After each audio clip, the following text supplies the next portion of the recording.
A chainsaw is a great tool, but it takes knowledge and practice to use it confidently and safely. Before operating your saw, read the owner's manual and get familiar with all the controls and safety features. Always follow the safety recommendations.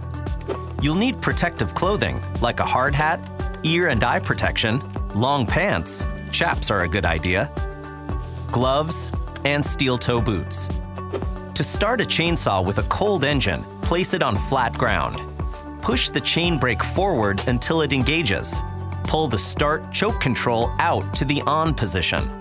Push the decompression valve, if you have one, and press the primer bulb about 6 times. Always hold the front handle with your left hand and put your right foot on the rear handle. Pull the starting handle with your right hand until the saw fires. Push the choke in and pull again. When the saw starts, squeeze the throttle quickly to disengage the high idle. To stop the saw, just turn off the ignition switch. To make a cut, hold the front handle with your left hand, thumb wrapped underneath, and grab the rear handle with your right hand. Get in position, legs apart for stability, and pull back the chain brake to disengage it. Then squeeze the throttle. The saw cuts best when the engine is at full throttle. Make your cuts away from the bar tip if possible. Cutting with the upper portion of the tip could cause kickback, which can be dangerous and may engage the chain brake. If it does engage, just pull back to unlock. It's also good practice to cut at waist level, never above shoulder height. And avoid cutting too close to the ground where the blade could dig in and kick back. Also, try to cut from the side of the saw and never while hovering over the work area. A kickback while in this position could be especially dangerous.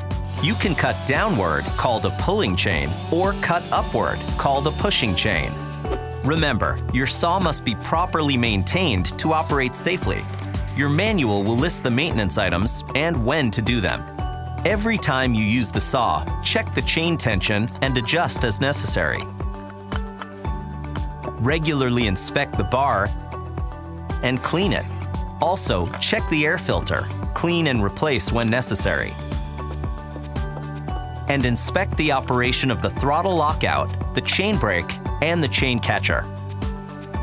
Sharpen the chain regularly. It's not hard to do with a filing kit.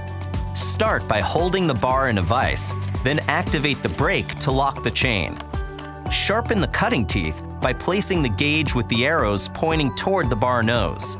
File every other tooth at right angles to the rollers with a pushing stroke. Release the brake to access more teeth, then re-engage it. When you've gone around the chain, turn the saw around and file the other teeth. When the teeth are done, file the depth gauges. Place the guide over the teeth using the hard or soft wood positions, depending on the wood you're cutting. If over time the blade has been sharpened back to the angled guideline on the tooth, the blade should be replaced. With that, your saw is ready to tackle that next tree. Want more great ideas and how-tos? Go to Lowe's.com/howto or just click to subscribe. Next, learn how to cut down a tree.